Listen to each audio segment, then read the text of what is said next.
तो विद्यार्थी आप लोग कैसे, आशा करते हैं कि आप अच्छे होंगे, स्वस्थ होंगे। और आपको विदित है कि हम हर भर्ती परीक्षाओं का नवीनतम अपडेट लेकर आते रहते हैं। उसी कड़ी में आपको मध्य प्रदेश के युवाओं के लिए एक जो भर्ती है जिसका नाम है मध्य प्रदेश आबकारी आरक्षक भर्ती, जिसका बेसब्री से विद्यार्थी इंतजार कर रहे थे और जिसका संपूर्ण नियमावली का नोटिस जारी हो चुका है। फॉर्म कब फिल होना है, लास्ट डेट कब है, परीक्षा फीस कितना लगेगा, पेपर कैसा प्रोसेस, पूरा प्रोसेस बताएंगे। आप ध्यान रखें, लास्ट तक पूरा जानकारी देखना है। कितना फीस लगने वाला है, पेपर में क्या क्या आने वाला है, फिजिकल होगा, मेडिकल होगा, नहीं होगा, कितने पोस्ट आए, किस कैटेगरी में कितना पद है, पूरा जानकारी लास्ट तक देखना है। अगर आपको देखना चाहते हैं तो लास्ट तक बने रहेगा। और ऐसी जानकारी आपको प्राप्त करना है, देखना है, तो आप हमारे साथ जुड़ सकते हैं। लाइक करें, सब्सक्राइब करें, शेयर करें और बेल आइकन प्रेस कर लीजिए, जिससे नवीनतम अपडेट आपको जल्द मिल जाए। चलिए आप पूरा जानकारी बताते हैं, चिंता ना करें, आपको सही सटीक जानकारी बताएंगे। इतना यहाँ पर 32 पेज का PDF है, ध्यान रखें। हम आपको 32 के 32 पूरा नहीं बताएंगे, जो सिर्फ आपके काम लायक वही बताएंगे। चलिए, तो आबकारी आरक्षक मध्य प्रदेश पुलिस कांस्टेबल वो अलग होता है पुलिस विभाग का, ये आबकारी विभाग का कांस्टेबल का है। इसमें 250 प्लस पद आए, ध्यान रखें विद्यार्थियों। पिछले बार भी लगभग इतने ही पद आए थे। तो आपको कैटेगरी वाइज कितने पद है पूरा बताएंगे। चलिए, तो आप देख पा रहे होंगे, मध्य प्रदेश कर्मचारी चयन आयोग इस भर्ती का आयोजन करने वाला है। तो आबकारी आरक्षक के सीधी एवं बैकलॉग पद, तो यहाँ पर दो प्रकार के पद है, एक सीधी भर्ती वाला, एक बैकलॉग। मतलब बैकलॉग में होता है जो पद पिछले बार भर्ती में रह गए थे, पूरा नहीं हो पाए, तो उन्हें बैकलॉग कहा जाता है। हेतु संयुक्त परीक्षा 2024, तो 2024 का भर्ती ध्यान रखें 2025 में हो रहा है। परीक्षा संचालन एवं भर्ती नियम पुस्तिका जो आपको यहाँ पर लिखा है, पूरी पुस्तिका, नियम पुस्तिका में क्या पूरा बताते हैं। चलिए, तो सर्वप्रथम जो जानकारी आप देखना चाह रहे हैं, आवेदन प्रारंभ, बहुत महत्वपूर्ण तिथि ध्यान रखिएगा। आवेदन प्रारंभ होगा आपका 15/2/2025, मतलब होता है 15 फरवरी 2025 से। और आप देख पा रहे होंगे अंतिम तिथि आपका रहेगा 1/3/2025, मतलब 1 मार्च 2025। और आप देख पा रहे होंगे संशोधन भी आपको चालू हो जाएगा और लास्ट रहेगा 6 मार्च 2025 तक संशोधन भी कर सकते हो, अगर आप धोखे से आपका फॉर्म फिल करते समय कुछ त्रुटि हो गई थी माना जाए। और आपको बता दें, परीक्षा का कार्यक्रम भी देख पा रहे हैं आप, परीक्षा दिनांक एवं दिन आपका ये रहेगा भाई 5/7/2025 से, इसका मतलब हो रहा है जुलाई। तो 5 जुलाई से आपका परीक्षा चालू हो जाएगा। तो आपके पास पूरा कह सकते हैं आप मार्च तक फॉर्म फिल होगा, मतलब मार्च, अप्रैल, मई, जून, जुलाई, 2 या 3 महीने आपके पास समय बचे हैं। अभी तो आपको पता है इतना समय है आपके पास से आप फॉर्म फिल करके आराम से तैयारी कर सकते हो। और 250 प्लस पद है। योग्यता क्या रहने वाली है, कितना हाइट चाहिए, कितना सीना फुलाना चाहिए, कितना योग्यता होगा, पूरी जानकारी, नेगेटिव मार्किंग रहेगा नहीं रहेगा, पूरा जानना है तो लास्ट तक बने रहेगा। हम हर डाटा को वहाँ कवर करेंगे। आप देख पा रहे हैं सेकंड पॉइंट, परीक्षा शुल्क। अब फॉर्म फिल करना है 15 फरवरी से, है कि नहीं। सिर्फ 15 दिन का फॉर्म फिल करने का समय मिलता, ध्यान रखें, तो 15 दिन फॉर्म फिल करना है। नेक्स्ट बात आते हैं परीक्षा शुल्क क्या लगेगा। सीधी भर्ती की बात हो, देखिएगा यहाँ आप देख पा रहे होंगे, अगर आप सीधी भर्ती बैकलॉग, अगर आप सीधी भर्ती बैकलॉग पद का चयन करते हो तो आपको कोई भी शुल्क नहीं देना होगा।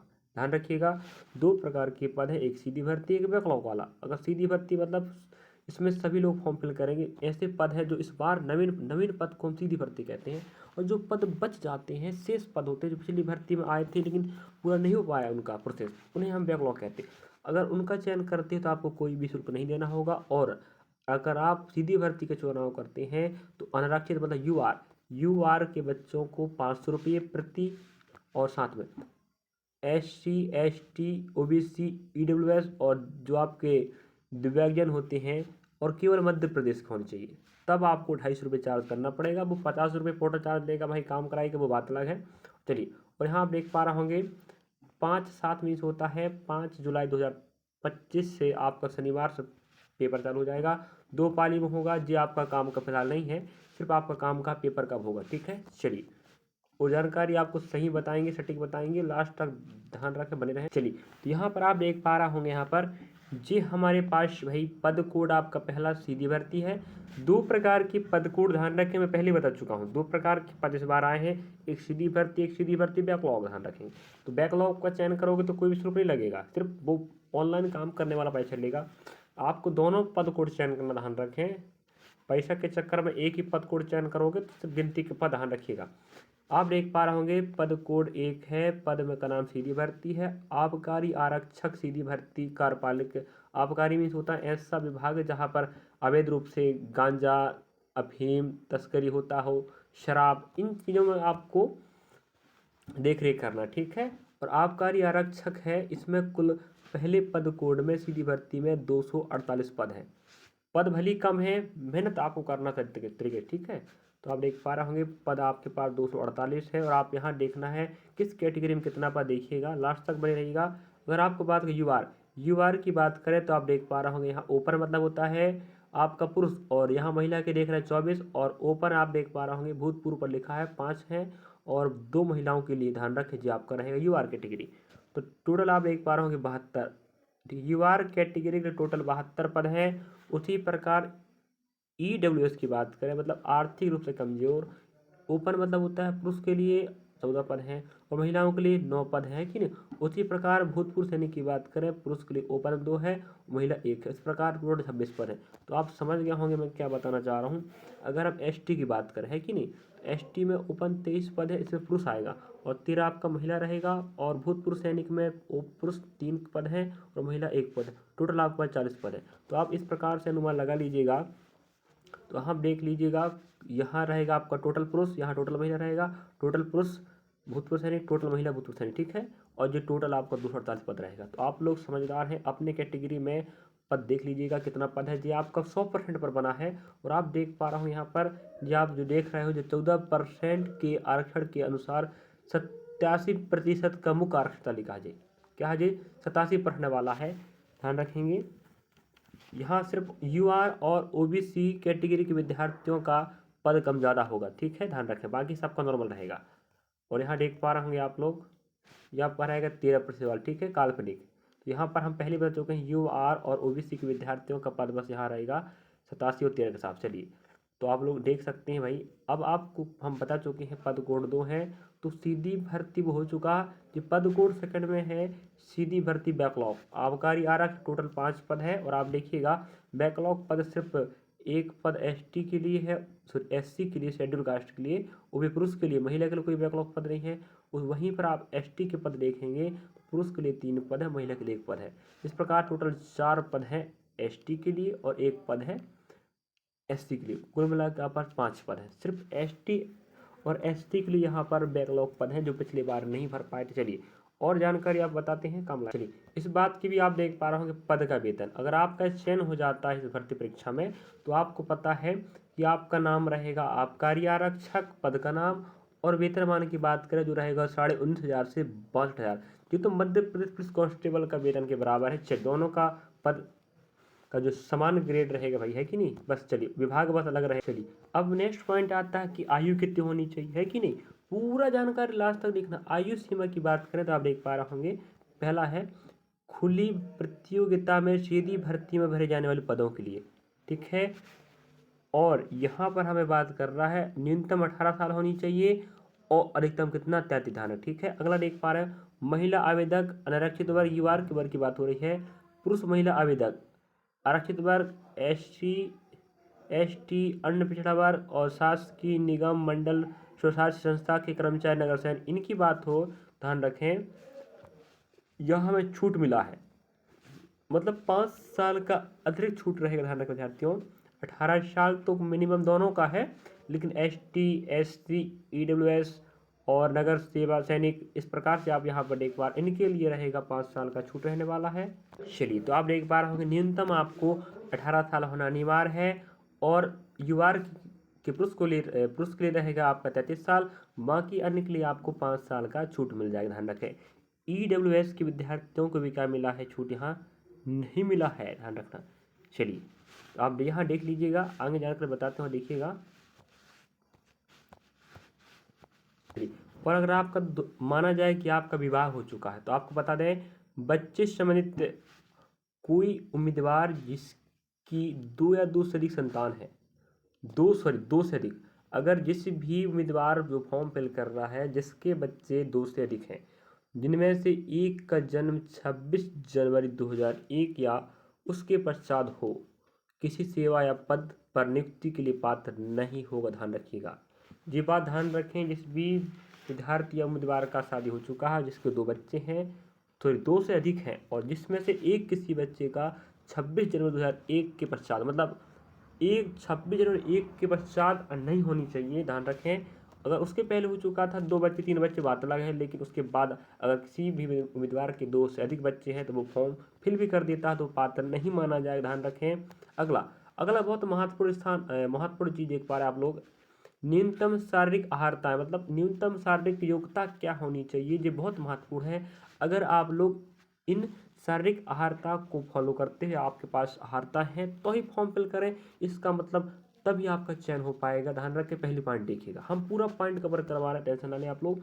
पद का नाम आबकारी आरक्षक है, धैर्य रखें, लास्ट तक बने रहेगा, एक एक जानकारी कवर हो जाएगा जो आपके मन में इच्छा है और जो पूछने की। आप अगर ऐड जानकारी कुछ पूछना चाहते तो कमेंट बॉक्स में कमेंट कर सकते हैं, समझे। पुरुष की बात करें तो ध्यान रखें, कोई भी कैटेगरी का विद्यार्थी हो, उसकी हाइट 167.5 सेंटीमीटर होनी अनिवार्य है, और अगर सीना फुलाए उसका समान सीना 81 सेंटीमीटर होनी चाहिए, और फुला के आपका 86, मतलब आपको 5 सेंटीमीटर सीना फुलाना पड़ेगा, सॉरी सीना फुलाना पड़ेगा। 81 सेंटीमीटर चाहिए ध्यान रख, ठीक है। उसके बाद 81 से आपका 82 हो जाए तो आपको 5 ऐड करके फुलाना पड़ेगा, ध्यान रख, समझे। चलिए, तो आप देख पा रहे होंगे, अगर यही बात करें महिलाओं की ऊंचाई की, तो आप देख पा रहे हो 152.4 सेंटीमीटर जिस भी महिला का है फॉर्म फिल कर दीजिएगा। सीना आपके में लागू नहीं रहता, ध्यान रखें। तो आप देख पा रहे होंगे यहाँ पर जी बहुत बड़ी नहीं, बहुत सही जानकारी है, इसके बिना आप फॉर्म फिल नहीं कीजिएगा, अन्यथा अगर आप पास भी कर लेते हो तो आपको मेडिकल से बाहर कर दिया जाएगा। फिजिकल की बात आए तो आपको बता देंगे मेरे विद्यार्थियों, फिजिकल आपका नहीं होगा। क्या नहीं होगा? फिजिकल नहीं होगा। पहले पेपर देना है, फिर आपको मेडिकल देना, बस हो गया, ठीक है। और अगर आपका चयन सूची में नाम आता तो आपका चयन हो जाएगा, आपको ना फिजिकल देना ना कुछ देना। मध्य प्रदेश पुलिस कांस्टेबल की बात नहीं कर रहे हैं, वो अलग विभाग कहलाते, अलग विभाग। और अगर आपका मेडिकल चेकअप होगा तो देखिएगा, उम्मीदवार का शरीर किसी प्रकार से विकृत नहीं होनी चाहिए, मतलब सीधी विकलांग की बात करें, ठीक है, विकलांग नहीं होनी चाहिए। और आप लोग यहाँ देख पा रहे हो, अभ्यर्थी नौकनी अथवा फ्लैट फुट या आंखों समेत कोई रोग नहीं होनी चाहिए। और यहाँ जानकारी आप देख लीजिएगा, जो पूछा वो काम करें, ठीक है। आपका नौकनी, सीधी बात, मेडिकल फिट व्यक्ति हो आप लोग, और ध्यान रखना जी आपका मेडिकल होगा, जी आपका डिस्ट्रिक्ट हॉस्पिटल में इसका मेडिकल चेकअप होगा, ध्यान रखें, समझे। चलिए, जहाँ पर आपको अपॉइंटमेंट दिया जाएगा, जहाँ आपका चयन होगा जिस जिला के लिए, वहाँ का आपका डिस्ट्रिक्ट मेडिकल चिकित्सालय में आपका चेकअप हो। चलिए, अभी आप देख रहे थे शारीरिक आहारता क्या होनी चाहिए, ऊंचाई क्या होनी चाहिए, सीना कितना फूलनी चाहिए, और आप देखिए कि नौकनी फुटपैथ सब कुछ नहीं होनी चाहिए। अब उसके बाद आता है शैक्षणिक आहारताएं, मतलब आपके पास न्यूनतम क्या योग्यता होनी चाहिए, कितना पढ़ा व्यक्ति होनी चाहिए कि फॉर्म फिल कर सकता है। पद का नाम आबकारी आरक्षक रहेगा। और आप देख पा रहे होंगे शैक्षणिक आहारता की बात कर रहे हैं यहाँ पर, तो आप देख पा रहे होंगे, तो यहाँ पर आप देख पा रहे होंगे शैक्षणिक आहारता की बात कर रहे हैं, तो हम बता दें आपको 10वीं 12वीं प्रणाली के अंदर, तो 10वीं 12वीं प्रणाली के अंतर्गत आपको 12वीं कक्षा पास होना अनिवार्य है। इसका मतलब ये हुआ कि आपको 10वीं पास नहीं मांग रहा है, आपको 12वीं पास होना क्या है, अनिवार्य, समझे। उसके समकक्ष आपके पास कोई योग्यता है हायर सेकेंडरी स्कूल लेवल का, तो आप फॉर्म फिल कर सकते हैं। सीधी बात, नो बकवास, आपको 12वीं पास होना अनिवार्य है। और हमने योग्यता बता चुके हैं, फिजिकल तो होगा नहीं, लेकिन जो शारीरिक आहारता है, कितना ऊंचाई होनी चाहिए, सीना कितना फूलनी चाहिए, मेडिकल चेकअप की बात हो रही है, हम बता चुके हैं। और यहाँ आप देख पा रहे थे योग्यता, कितना पढ़ा व्यक्ति फॉर्म फिल कर सकता है, एज भी बता चुके हम, न्यूनतम 18 साल। चलिए, तो यहाँ आप देख पा रहे हो अगला टॉपिक हमें यहाँ पॉइंट कहता है परीक्षा योजना, मतलब परीक्षा में कितने नंबर के क्या आने वाला है, ध्यान रखें। दिक्कत की बिल्कुल बात नहीं, पूरा जानकारी मिलेगी आपको, ध्यान रखें। एक ही प्रश्न पत्र रहेगा जो 100 नंबर का रहेगा, ध्यान रखें, और हिंदी अंग्रेजी दोनों माध्यम में रहेगा।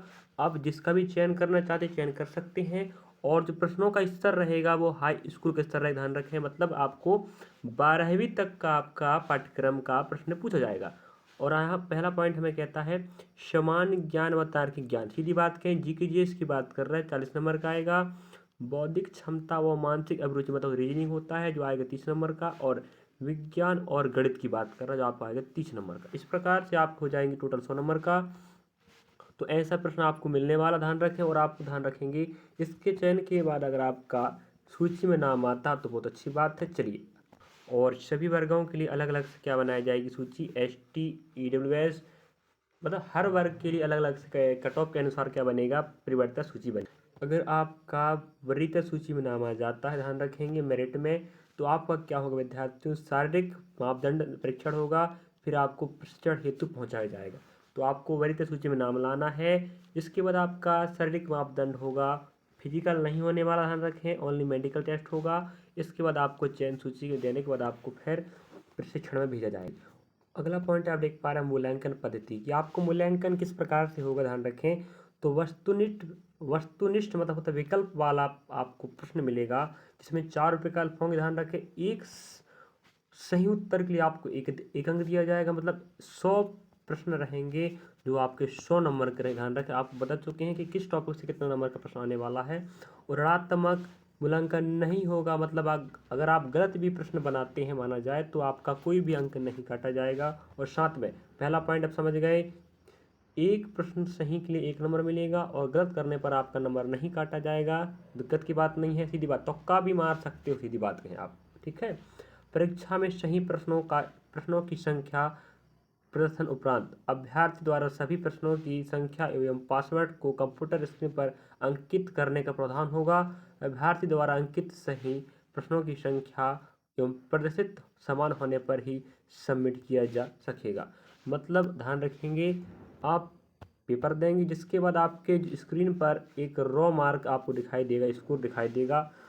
जो आप जितने प्रश्न सही बनाए होंगे सही होगा, और जितने गलत तो गलत, तो पूरा आपको सही गलत होकर आपका रॉ मार्क आपको दिखाया जाएगा, ठीक है। चलिए, ध्यान रखेंगे जब आप पेपर देने बैठेंगे तो आपको ध्यान रखना, लास्ट में सबमिट होने से पहले आपको कितने नंबर आपने लेकर आए हैं वो आपको दिखाया जाएगा।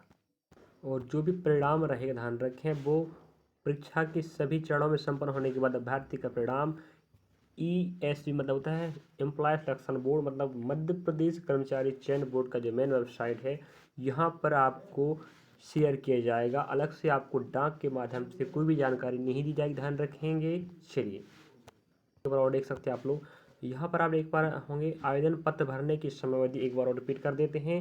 15 फरवरी 2025 से रहेगी, जो आपका रहेगा 1 मार्च 2025 तक 15 दिन फॉर्म फिल करना है, और संशोधन नहीं चालू हो जाएगा। लास्ट रहेगा आपका संशोधन तिथि 6 मार्च 2025 तक। फॉर्म फिल 15 दिन चलेगा और संशोधन चलेगा 20 दिन। तो समय को ध्यान रखते हुए आपको फॉर्म फिल करना है। और मध्य प्रदेश कर्मचारी चयन का जो वेबसाइट बहुत धीमा चलता है, ध्यान रखें, समय को ध्यान रखते हुए आपको फॉर्म फिल करना है। और जो पेपर अवधि रहेगा 2 घंटे का रहेगा। और आपको पता है कि 5 जुलाई से आपका पेपर चालू हो जाएगा, तो आपके पास बहुत वक्त है। अभी 2 घंटे में आपको 100 प्रश्नों को बनाना, ध्यान रखें, तो बहुत वक्त है, ध्यान रखें इस बात को। और आप यहाँ देख पा रहे होंगे परीक्षा शुल्क, जो इसकी जानकारी मैं पहले बता चुका हूँ, 250 लगेगा, 250 लगेगा प्रति प्रश्न पत्र। दिव्यांग जन के श्रेणियों की बात हो रही, जो सिर्फ मध्य प्रदेश के निवासी हैं, इन्हें 250 चार्ज लगेगा। उसके बाद युवा वर्ग के अभ्यर्थी की बात होती है, आपको 500 प्रति प्रश्न पत्र लगेगा। और अन्य पिछड़ा वर्ग SC ST EWS इन सभी विद्यार्थियों के जो मध्य प्रदेश के हैं, इनको आपको 250 चार्ज देना पड़ेगा। और नेक्स्ट पॉइंट हमें कह रहा है परीक्षा शहर कि आपका एग्जाम कहाँ कहाँ हो सकता है। अगर आप चाहते हैं कि यहाँ हमारा एग्जाम हो तो आप देख सकते हो बालाघाट, खंडवा, सतना, भोपाल, नीमच, सीधी, ग्वालियर, रतलाम, उज्जैन, इंदौर, रीवा, जबलपुर, सागर, इतने परीक्षा केंद्र होंगे। अगर आप जहाँ भी फॉर्म फिल करना, जहाँ भी परीक्षा केंद्र चाहते वहाँ अपने हिसाब से फॉर्म फिल कर सकते, ध्यान रखेंगे फॉर्म फिल करते समय। और पोस्ट कोड डालना अपने हिसाब से, ध्यान रखेंगे। चलिए, जो लास्ट जानकारी है इसके बाद हम आप पूरा जानकारी बता चुके हैं। जो भी जानकारी या आपके मन में जो भी शंका होगा, आप लोग अलग से कमेंट बॉक्स में कमेंट कर सकते हैं कि हमें ये जानकारी चाहिए। परीक्षा में केवल एक प्रश्न पत्र होगा जो आपको 100 नंबर का होगा, ध्यान रखें। और आपको बता चुके हैं सभी प्रश्नों का स्तर रहेगा हाई स्कूल स्तर का रहेगा, और कोई नेगेटिव मार्क नहीं रहेगा। 2 भाषा में रहेगा, एक हिंदी और अंग्रेजी में रहेगा, अन्य भाषा में नहीं मिलेगा, ध्यान रखेंगे। और आप देख पा रहे हो समान ज्ञान एवं तार्किक ज्ञान, जिसे हम GK GS कह सकते हैं, 40 नंबर का आएगा। बौद्धिक क्षमता एवं मानसिक अभिरुचि की बात करें आपको 30 नंबर का आएगा। और विज्ञान और अंक गणित बता होता है, गणित मिला के आपका आएगा 30 नंबर का। इस प्रकार से पूरा 100 नंबर हो जाएगा। कोई नेगेटिव मार्किंग नहीं है, एक प्रश्न सही करने पर 1 नंबर मिलेगा और गलत करने पर कोई भी नंबर नहीं कटेगा। तो आप लोग ध्यान रखेंगे, अगर आप इस योग्य हैं, हमने फॉर्म फिल कब होगा, लास्ट तारीख कब है, कितना पैसा लगने वाला है, समस्त जानकारी हम बता चुके हैं। तो आपको लगा होगा कोई जानकारी छूट गई है, आप चाहते हैं तो हमें कमेंट बॉक्स कमेंट कर सकते हैं, हम समय निकाल कर उस जानकारी को बताने का प्रयास करेंगे। और ऐसी जानकारी आप चाहते हैं हर भर्ती का अपडेट, मध्य प्रदेश की बात हो, स्टेट की बात हो, चाहे कोई एसएससी बैंक की हो, तो आप लोग हमारे साथ जुड़ सकते हैं और तैयारी करके देख सकते हैं। ठीक है, जानकारी आप लोग शेयर कर लीजिएगा, हर विद्यार्थी के पास पहुंच जाए, जो आबकारी के लिए अवेलेबल है, जिसकी ऊंचाई है, जिसकी हाइट है, जो योग्यता रखता है, पढ़ने लायक क्षमता है, जिसके पास योग्यता है, 12वीं पास है, ऊंचाई उसकी हाइट अच्छा है। तो आप लोग का फर्ज बनता है कि आप उन विद्यार्थियों को अवगत कराएं जिनका इस क्षेत्र में रुचि है, आबकारी विभाग में या पुलिस कांस्टेबल बनने का, या जो योग्यता रखते हैं। चलिए, तो शेयर कीजिए विद्यार्थियों, और जानकर कैसा लगा आपको, अच्छा लगा तो कमेंट करें, लाइक करें, सब्सक्राइब करें, शेयर करना ना भूलें। हमारा सहयोग आप करते रहिएगा, हम आपके लिए ऐसी जानकारी लाकर आपको बेहतर से बेहतर जानकारी देकर आपके लिए हम हर संभव प्रयास करेंगे, आपको कोई दिक्कत ना हो। चलिए।